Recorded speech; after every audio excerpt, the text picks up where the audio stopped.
करीब 8000 साल पहले भारत की इस पवित्र धरती पर एक ऐसी नदी बहती थी जिसे वेदों में मां कहा गया है। सरस्वती, एक ऐसी नदी जो इतनी विशाल थी कि उसके किनारे पूरी सभ्यताएं फलती फूलती थीं।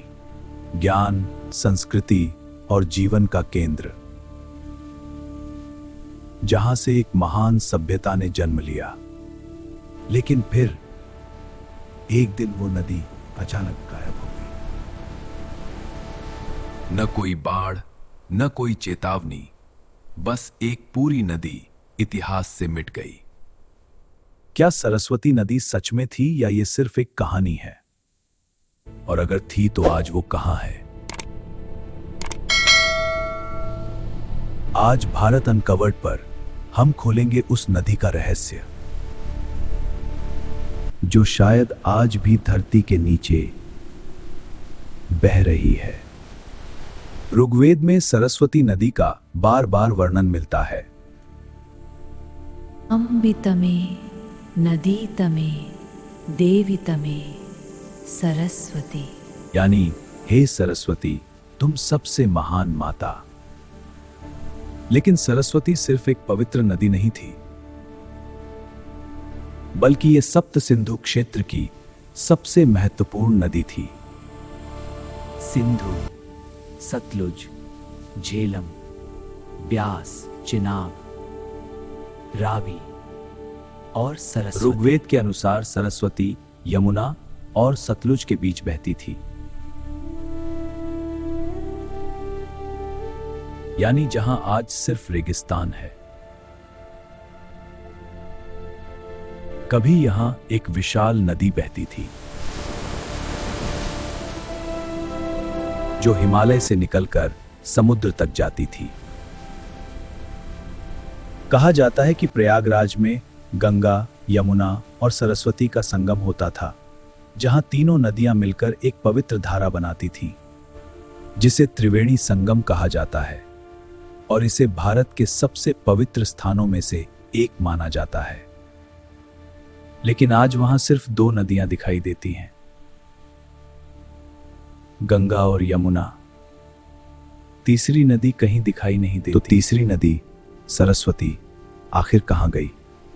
क्या वो पूरी तरह से गायब हो गई या कहीं छुप गई?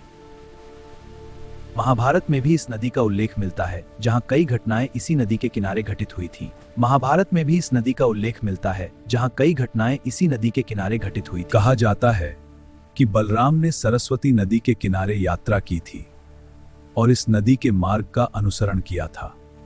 यानी ये सिर्फ एक नदी नहीं थी, बल्कि प्राचीन भारत की जीवन रेखा थी, जिसने सभ्यताओं को जन्म दिया, जहां से एक महान सभ्यता ने जन्म लिया और जहां जीवन, संस्कृति और ज्ञान का विकास हुआ।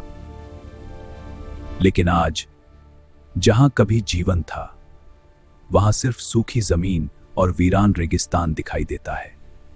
क्या यह सब सिर्फ एक मिथक था, या फिर इतिहास की कोई ऐसी सच्चाई जिसे हम आज भी समझ नहीं पाए?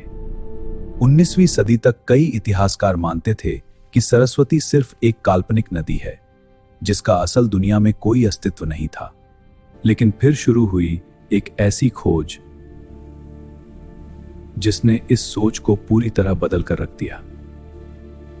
वैज्ञानिकों ने इस रहस्य को समझने के लिए नई तकनीकों का सहारा लिया और जमीन के नीचे छुपे हुए संकेत खोजने शुरू किए।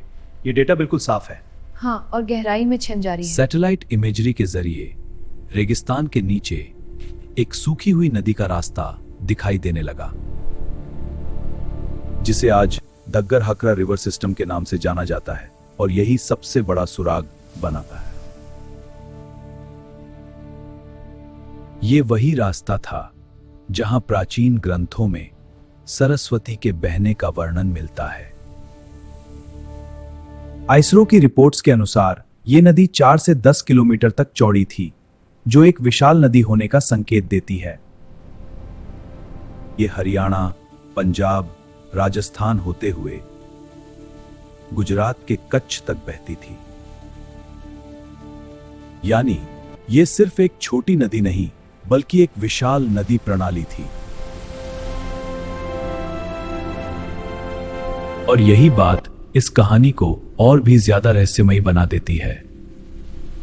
अगर ये नदी सच में थी तो आखिर ये अचानक गायब कैसे हो गई? कुछ वैज्ञानिक मानते हैं कि टेक्टोनिक प्लेट्स के मूवमेंट की वजह से नदियों का रास्ता बदल गया, जिससे सतलुज पश्चिम की ओर और यमुना पूर्व की ओर मुड़ गई और सरस्वती का जल स्रोत खत्म हो गया। धीरे धीरे बिना पानी के ये विशाल नदी सूखती चली गई। कुछ स्टडीज ये भी बताती हैं कि क्लाइमेट चेंज और मॉनसून पैटर्न में बदलाव इसका कारण बने। बारिश कम हुई और नदी का प्रवाह धीरे धीरे खत्म हो गया। और यही कारण था जिससे एक महान सभ्यता भी कमजोर पड़ गई।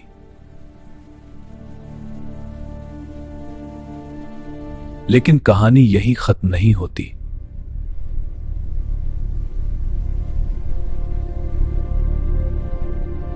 कुछ वैज्ञानिक मानते हैं कि सरस्वती नदी पूरी तरह खत्म नहीं हुई है,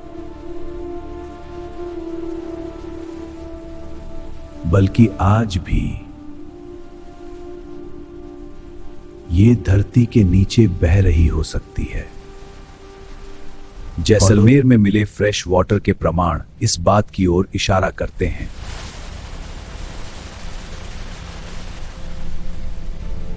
कि यहां कभी एक विशाल हिमालयी नदी बहती थी। यानी जो नदी कभी जमीन के ऊपर बहती थी वो आज भी छुपकर बह रही हो सकती है। आज भारत में सरस्वती नदी को रिवाइव करने की कोशिश भी की जा रही है। लेकिन क्या हम इस नदी को सच में वापस ला पाएंगे, या ये रहस्य हमेशा के लिए रहस्य ही बना रहेगा? क्या सरस्वती नदी सच में थी या सिर्फ हमारी आस्था का हिस्सा? और अगर ये सच थी तो क्या हम इसे फिर से देख पाएंगे? क्योंकि शायद इस नदी का रहस्य आज भी हमारी धरती के नीचे छुपा हुआ है।